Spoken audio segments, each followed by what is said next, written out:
So why is it called Hollow Skin Grove? Eli finally began a few minutes into our hike.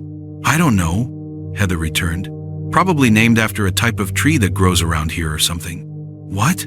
That's a lame answer. What do you mean you don't know? Isn't it your job to research the locations before we check them out? Well, yeah, but the location names aren't always the important part. Just because an area is allegedly haunted doesn't mean it'll be named after the legend. Yeah, it does. That's like 90% of haunted locations. Goatman's Bridge, Amityville House, Gettysburg Battlefield. Okay, well, Goatman's Bridge is a nickname given to Time's Alton Bridge. Times it was named something else before it was haunted. Same thing with the Queen Mary. The boat isn't actually haunted by the Queen, dude. Look, all I'm saying is that Hollow Skin Grove definitely sounds like a location based on a local legend, more than the local flora. Heather shrugged. I don't know what to tell you. When I looked into it, all that came up was mentions of it in online forums, and nobody had seemed to actually walk all the way out to the place to confirm what it was. It was all inconsistent accounts from locals about strange noises and figures in the woods, nothing to link the name to. Hang on, Eli snickered, slowing his pace and placing a hand to his head. You're telling me that we're walking miles out into possibly gator-infested bayous on the word of inconsistent accounts? Look, Eli, we're already scraping the bottom of the barrel here. We've hit all the big ones that we can afford to drive to. So unless you want to start funding plane tickets out of state, this is the best we get. My friend put his arms up in defeat, then crossed them with a smirk. All right, fine. I'm just saying, we already drove 3 hours to get here, so it better be worth it. What's one of these so-called accounts? Convince me. I saw a slight smirk appear on Heather's lips, eager to finally flex her knowledge. Well, like I said, there was a lot of the usual stuff. People hearing noises late at night. Screams, moans, ghoulish wails, standard ghost fare. She mocked, wiggling her fingers. But the thing that got me was the disappearances. Ah, one of these spots. Jackson finally cued in with a chuckle. How many this time? Allegedly? Quite a few. I didn't look into records and stuff for authenticity, but there were a few people who claimed it and gave names, so there has to be merit. A lot of decent-sized towns surrounding this area, so it's not unbelievable that the population could get lost out here. Jackson kept his hands stuffed in the pockets behind his overalls, but adjusted his shoulders nervously. I mean, isn't it possible that they just sort of got stuck in the swamp somewhere? Fell into the water and a gator got them? That caused Eli to stop in his tracks. Oh, come on, Heather, really? Is that what we're walking into? I am not wading into the bog if... Okay, would you two chill with the gators? Heather rolled her eyes. This area is clear. There haven't been wildlife reports on crocs in a long time. I made sure of all that. You think I'd want to be out here if that were the case? Hey, don't lump me in with Eli, Jackson chuckled. I was simply pointing out the possibility that maybe those wails and vanishings were not so paranormal. Always healthy to have a stick in the mud along for the ride on our paranormal hunting crew. I quipped at him with a smug look. Keeps us grounded. He flipped me off. Well, if y'all would let me finish my debrief, I could probably diffuse any skepticism you may be having, Heather teasingly huffed. Right. Carry on, I urged her. I had already heard the tale that I knew she was about to tell when she texted me about the spot, but I was eager to hear it again. Thank you, Shell, she gleamed showily before setting her face back to its ominous glare. So, there's all these disappearances, right? And that's creepy enough, but get this. There's this guy on one forum, and this area is super low-key, mind you. Not the kind of place that people would actively just make shit up over, like other urban spots. This guy comes in with this story about how he's out in the woods fishing, right?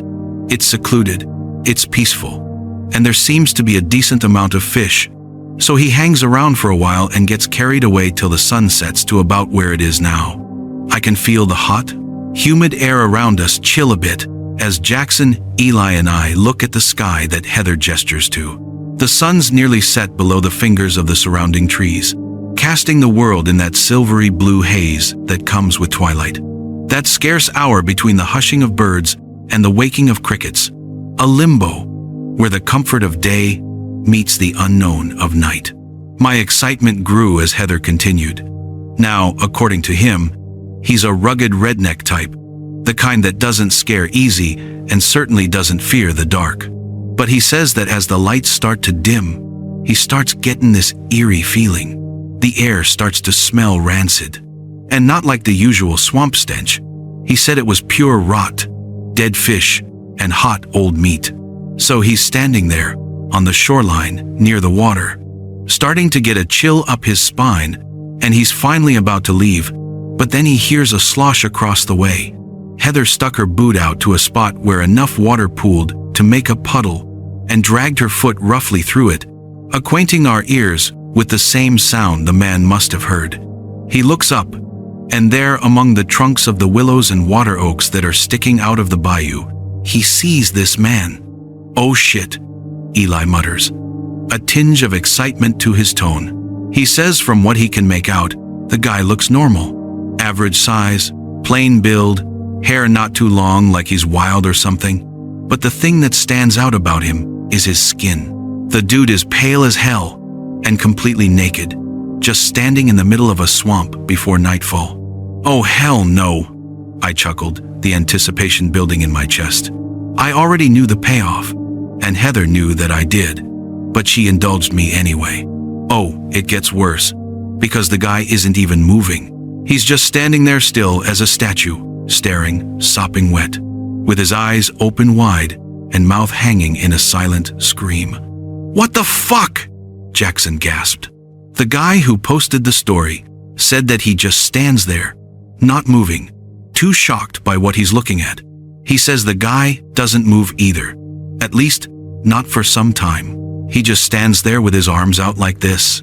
Heather demonstrated by lifting her arms slightly from her sides and letting them hover there, inhumanly, uncomfortably. He said that, as he stood frozen, eyeing the stranger down and waiting for him to make a move, he focused in on his face, and that's when he noticed it. He hadn't seen it before because of the weird lighting and the distance, but the man in the water, his eyes were black like coal, just two dark pools boring deep into him. Heather came to a complete stop in her leading, turning to face us with an expression to mirror the one flickering against the back of our eyes. He said as soon as he noticed it, and the flag finally went off to run, the man out in the swamp crouched down, sinking himself into the water until he disappeared. He said the last thing he saw as he snatched up his rod and ran was bubbles on the surface slowly gargling toward him. We'd all been so invested in her story that we hadn't even realized we'd reached the end of the walking trail. So all of us jumped a bit as Heather backed up without looking, sloshing into the water of the bayou until it rose to her knees. With an innocent smirk, she said, "Well, come on in." The rest of the way, we moved by pond. Eli, Jackson, and I all looked at one another, and with varying degrees of confidence, checked our waders, then sloshed in after her. And there it was. With the finale of Heather's masterful storytelling, I felt it. That shiver up my spine, that anxiety in my gut, that sweet, sweet adrenaline of fear that only the unknown could bring. It was the high we all chased. It was the reason we did what we did. A lot of people wouldn't fancy the idea of willingly going somewhere they thought might be haunted, but me, I lived for it. Ever since I was a kid, I was fascinated by ghost stories and urban legends, things that people couldn't explain, or places that's origins were borderline unknown. There's a special rush with the unexplained that you just don't get anywhere else, a nagging itch that begs you to scratch it as you uncover more and more truths. That's what always drove me into places like this.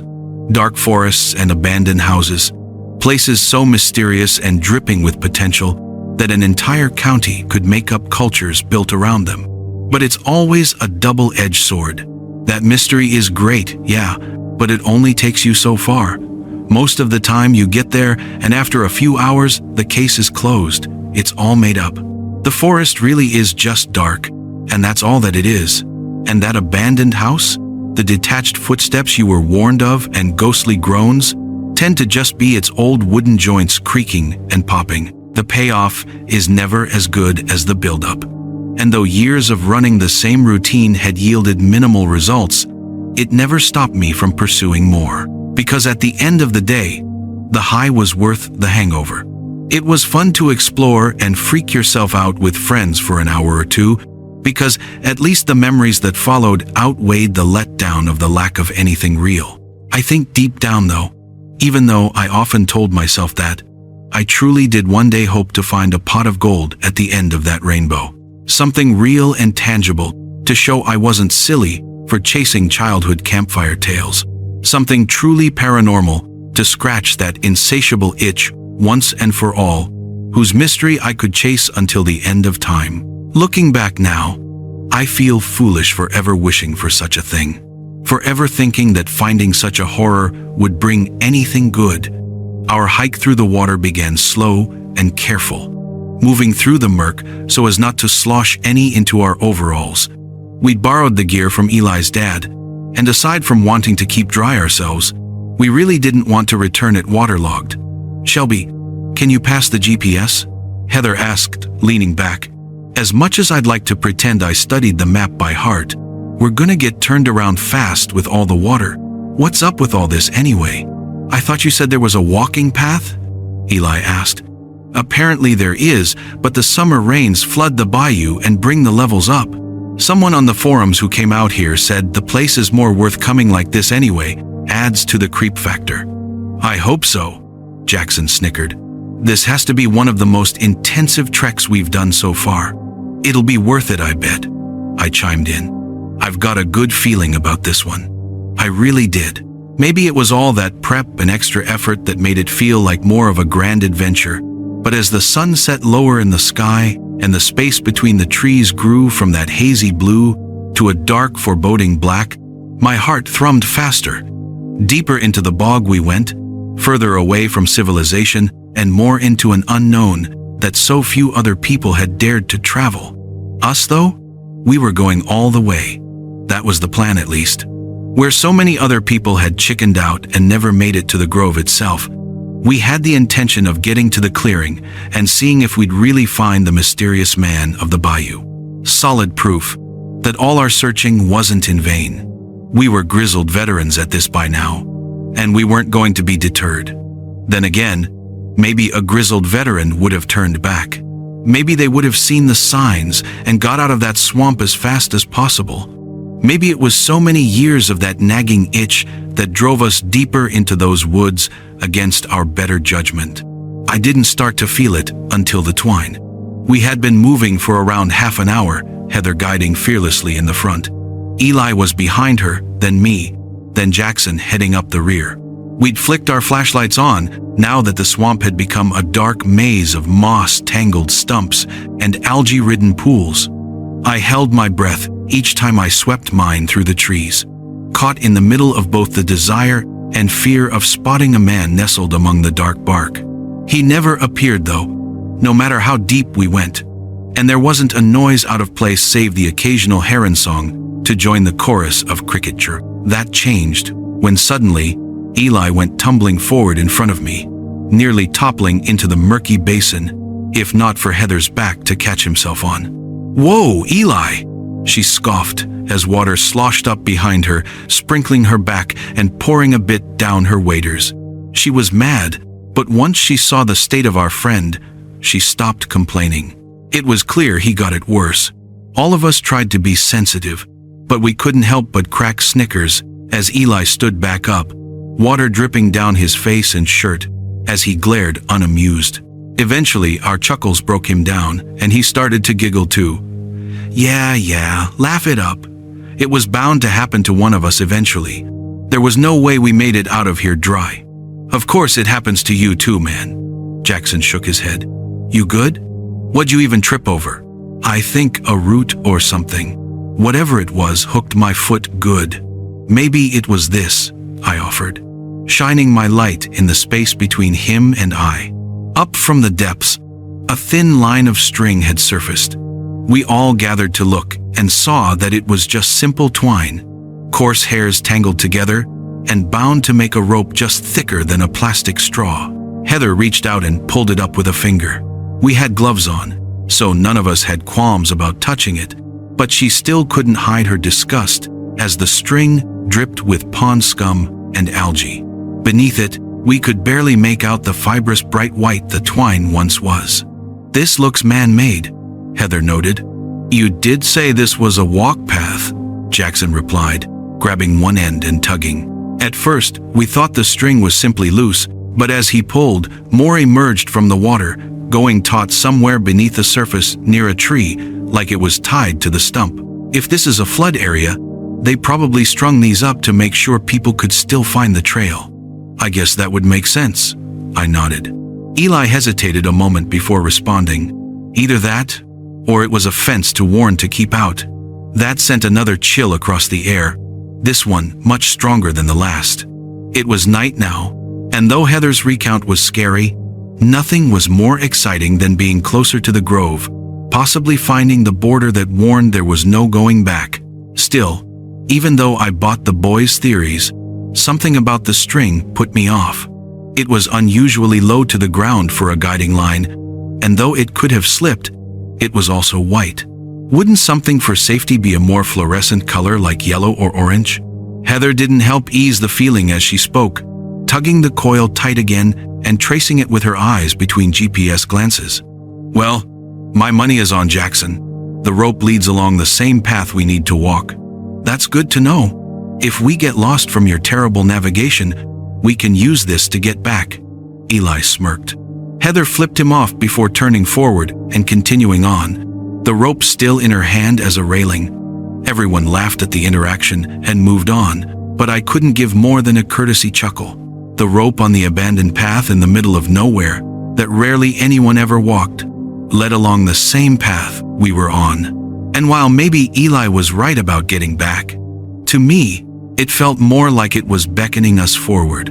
From that point on, the twine became our new GPS. Before, Heather had to stop now and then to orient us, but with the rope, it was always winding onward in the exact path toward Hollow Skin. Maybe Jackson was right, but the longer the rope ran, and the more stumps we found it lassoed to, the less it sat right with me. If this trail was really so obscure and unknown, why would someone take the time to hang lines up around it? We'd been down roads far more traveled, with fewer safety precautions. Still, I didn't say anything yet. Nobody else seemed bothered by the occurrence, so I left it be, lest I amp up the fear too early into the journey. Turns out, I didn't have to. Our second omen to turn back came another 10 minutes later. We heard our first abnormal noise. Eli and Heather were small-talking about the surrounding trees, pointing out a few barkless types that could be considered hollow-skinned. "How is that hollow skin?" Eli snorted. "It would have to be a tree with all bark and no trunk, not the other way around." Whatever. People name things weirdly all the time. Why do we call it a driveway when it's where we park? Eli ignored that excuse and looked around. "These trees are pretty weird though. They look like regular oaks, so why do so many have their bark missing? Maybe termites? Or something about this area makes it rot off?" Heather fake gasped, then turned back and slapped his shoulder to a halt. "Maybe the skin falls to the ground and becomes, get this, hollow." "Boo!" Eli scoffed Jackson, and I just sat listening to their bickering with amused grins. The only other noise being the ambience of our sloshing and the nocturnal fauna. Then, it wailed out. It was distant, yet too close for comfort, somewhere just off in the trees beyond our flashlight beams. A shrill, raspy whine. It was low and crackly at first, but slowly whinnied out to a steady tune after a moment, like somebody slowly scraped at an untuned violin string. It was impossible that we imagined it, because the forest heard it too. The symphony of the night went hushed around us, and our sloshing stopped. All flashlights shot in its direction, and the four of us held perfectly still, not even rippling the water pressed against our pants. We stood that way for what could have been an hour, and the whole time, I don't think I heard a single person take a breath. But then, water sloshed from behind a tree. At that, I let out a yelp, and Eli swore under his breath. All of us pivoted in the water and took a few steps back, but with the murk pushing back against us, we didn't make it far. Whatever was coming at us was much faster, and we didn't stand a chance. In the chaos, Heather finally managed to shine her beam in its direction to get a clear view of our attacker, and an offended river otter squinted its eyes as we rudely blinded it before ducking away from us and submerging in the water. All of us stopped our frantic thrashing and panted before turning inward to make eye contact. In our wild sprint, we'd all joined Eli among the wet and waterlogged. Slowly, we broke into laughter. All right, that may be the most terrified I've ever been on one of these expeditions, Jackson chuckled. That scared the piss out of me. Literally, Eli said, looking down. You all may want to clear away. Shut up, Heather splashed him, wiping her own face and sighing. God, when people said they heard things out here, I thought for sure it was just gonna be owls or some shit. What the hell was that? There's no way it was the otter. I chuckled nervously. I was amused by the whole situation myself, but admittedly, I was still pretty freaked. It came from way past it. It could have been a bird call, Jackson pondered, looking back to the shadows we'd heard the sound from. There are some animals that sound creepy like that. Hell, even mountain lions at night sound like women screaming. Maybe, Eli agreed, but whatever it is, I don't think I care to find out. Was that a good enough fill for this trip? We all got a good kick of adrenaline and were soaking wet, so I think that's a win in my book. Finally, having an out, I jumped in. Yeah, honestly, even if that was an animal, I don't know if it's one we want to see. Not if it sounded like that. I think I could chalk that up to ghost-proof and be happy. What? Seriously? Heather scoffed. Guys, we've already hiked for an hour. The glade isn't much further. We may as well go the rest of the way. I thought the whole goal was to do what everyone else couldn't, remember? Eli made a face. Heather, did you not just hear that? There's no way you want to go closer to whatever that was. I was just going along with the animal thing to keep from freaking, but it was not natural. It kind of sounded mechanical, Jackson said. Like an instrument. Okay, and so what? Heather shrugged with a smile, trying to not seem too eager. I thought the whole reason we did these trips was to find the paranormal, and now that we finally got something truly weird, we just want to run? Well, the real paranormal is a lot freakier than convincing ourselves we heard something, Eli said. Heather kept her face high for a moment, trying her best to still win us over with confidence. But when she saw that nobody was biting, not even me, she broke with a sigh. Well, I'm still going to go.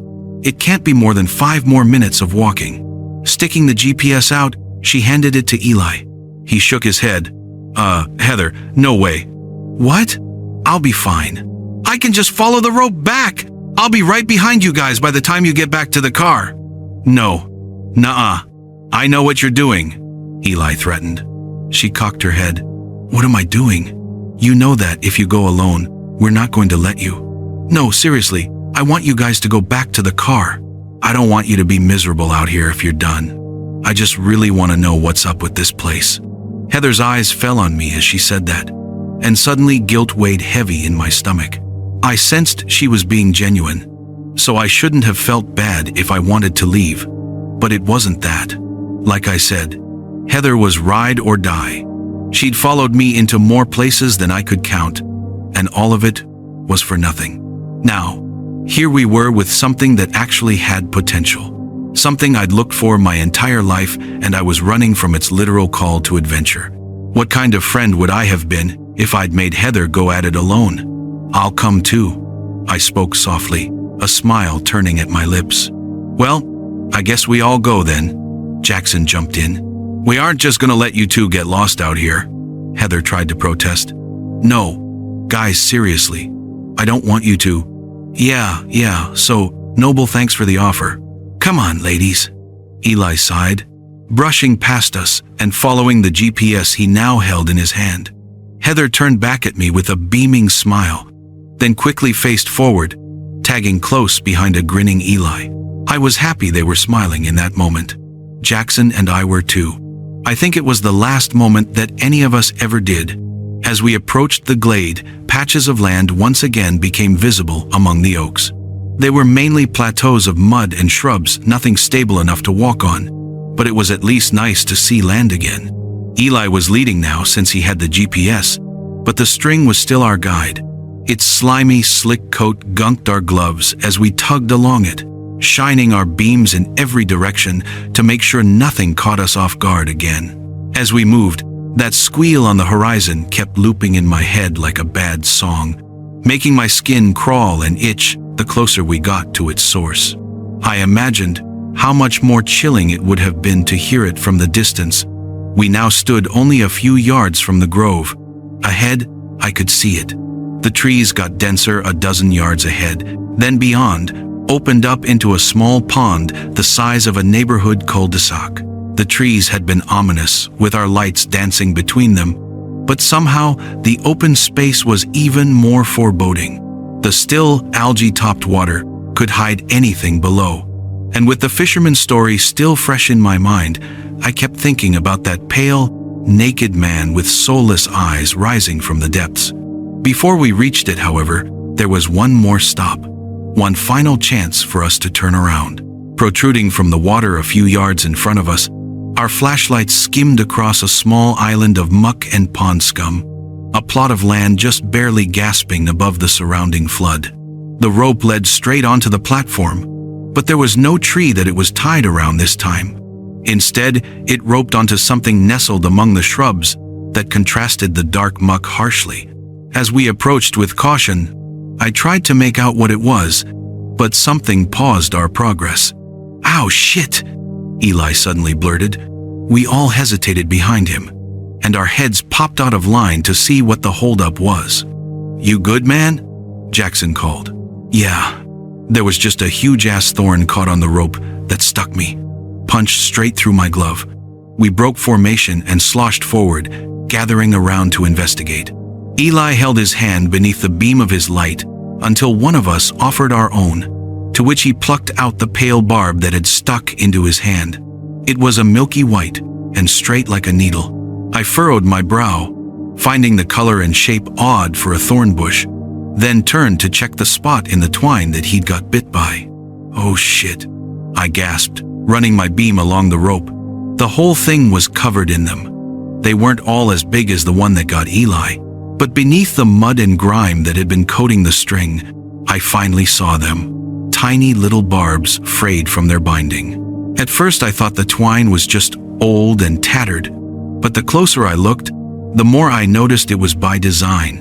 The quills all furled out in the direction we'd come from, and as I checked my glove, I noticed there were several that had caught the latex, but not been able to puncture.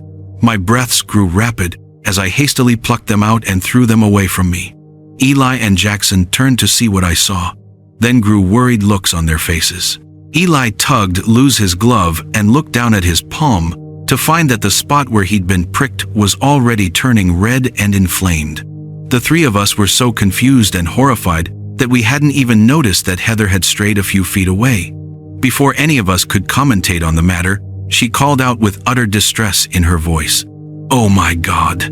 The three of us turned to her, then looked past where she was looking. On the island, the pale objects in the bushes were finally visible. Bones. More specifically, a rib cage. They were far too large to be a human's, but bones were bones nonetheless.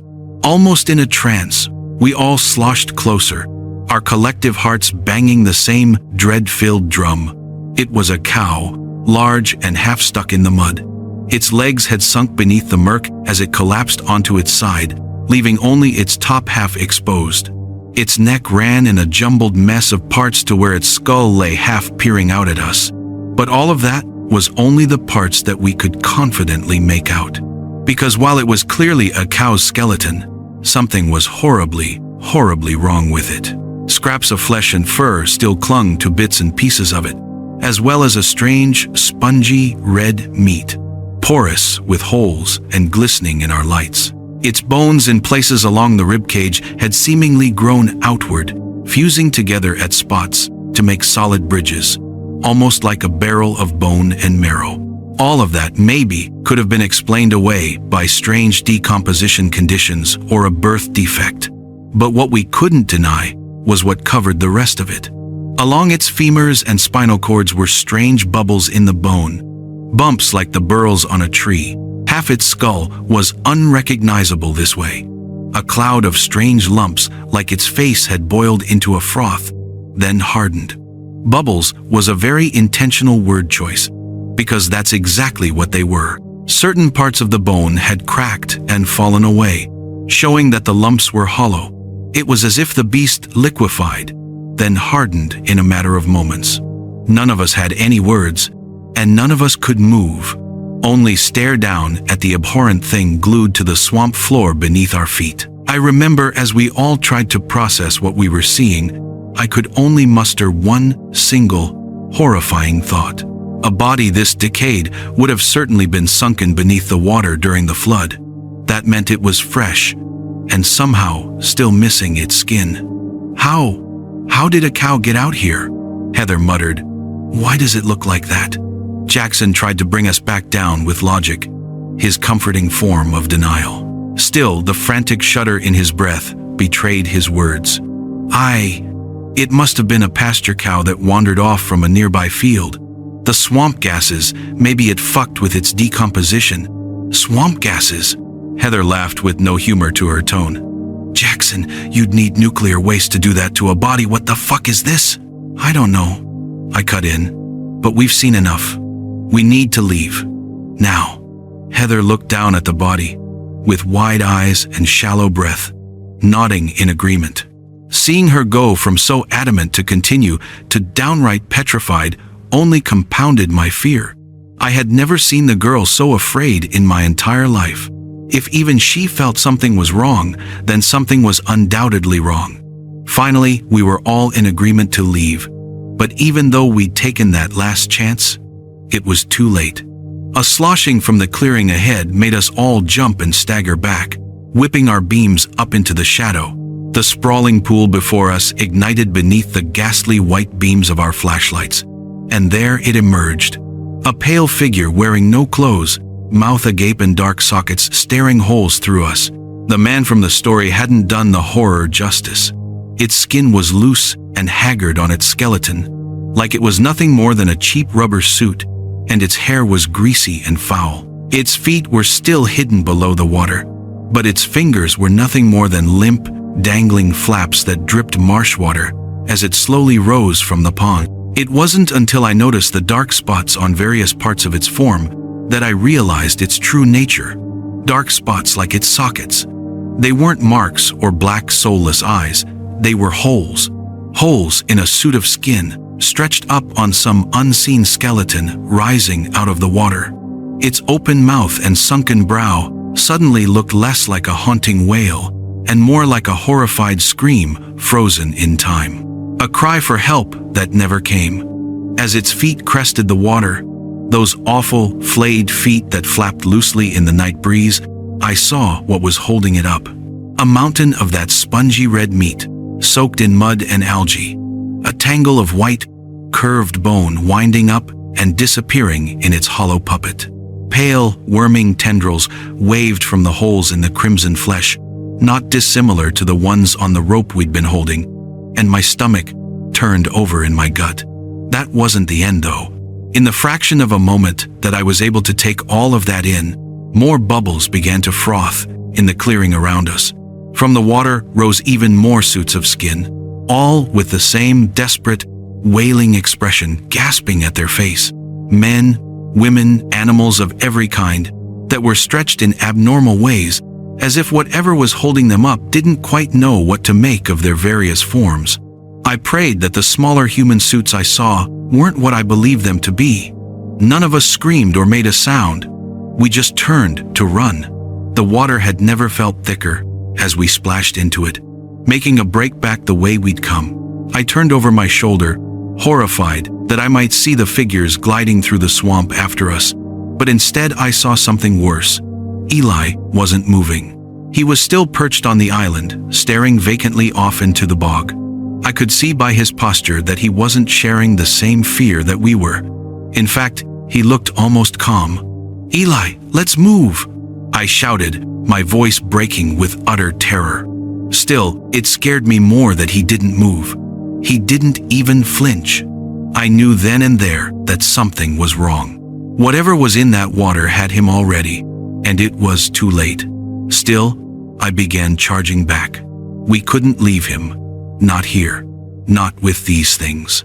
My boots sloshed out of the water, back onto the mud, just in time to see the full horror set before me.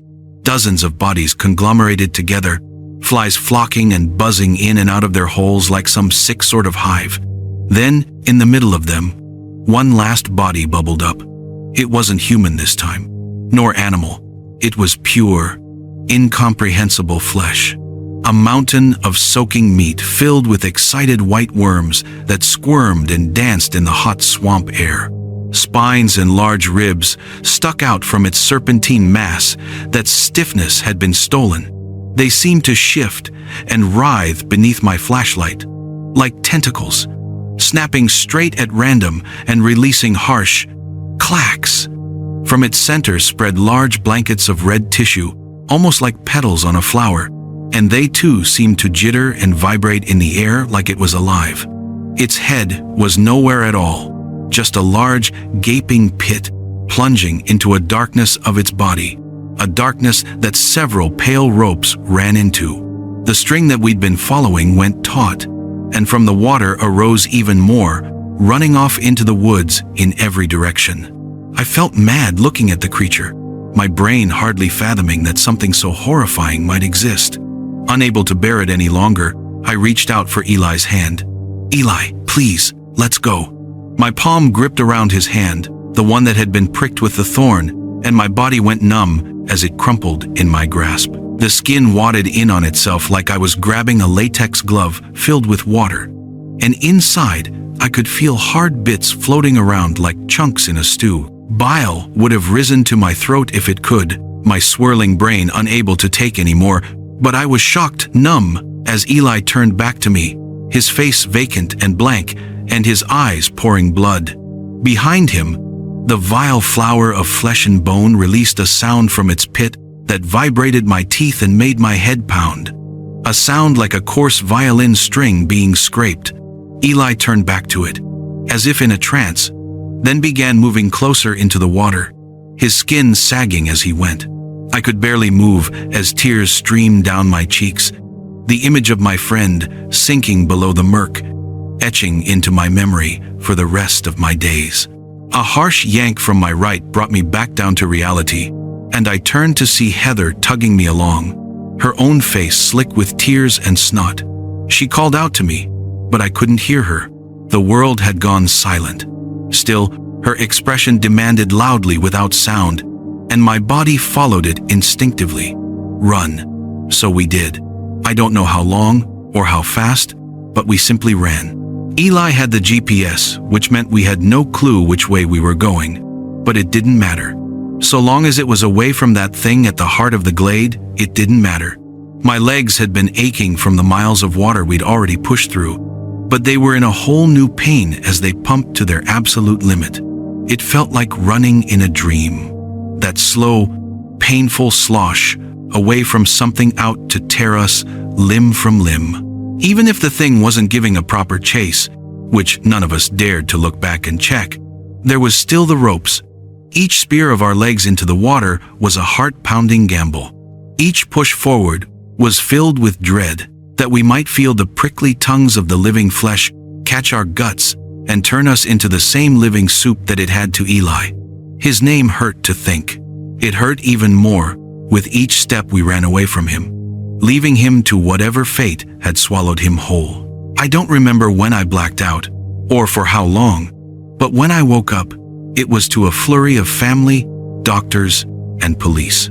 Apparently, the three of us had been found collapsed on the side of a road near the swamp's edge, covered in blood and rambling incoherently. None of us remembered this, too exhausted to even think past that point. Once we were checked over and released from medical care, it was straight to the police. They asked us what had happened and where Eli was, but we didn't have a good answer for them. There was none to either question. We tried to tell the truth. We knew how it sounded, and we knew how they would react, but it was worth a shot. The concerned looks and skeptical glances between the officers told us all we needed to know. There was one thing I noticed, however, a look on the sheriff's face when I brought up the name Hollow Skin Grove. It was recognition. It was a small flicker of fear. As quickly as I noticed it, however, the man smoothed it away to never return. Still, as I talked, I could sense it behind his gaze. Something deeper than skepticism. Whether my insight was correct or not, it didn't matter. Our story was never entertained, and in the end, the whole thing was ruled as group mania, a hallucination induced by a collective panic we'd gotten while lost in the swamp. And Eli? Searches were conducted over the next few weeks, but of course, a body was never found. Not that I believe in the efforts that were claimed to have been made. When his parents kept pushing that they search until at least a corpse turned up, the police finally released an official statement. An alligator, a rogue gator, had migrated north and found its way into the county, settling in the swamp and yanking unsuspecting hikers into the murk. They were convincing about it too. Even hauled the corpse of a gator they must have shot down south, up and paraded it out of the forest to back their story. I like to think that Eli would have found it all funny if he were still here. He ended up being right about the crocs all along. He's not here though, and of course, none of us are laughing. Jackson hasn't been able to get out of bed for the last few months. I'm pretty much the same. Heather blames herself for what happened. Of course, how could she not?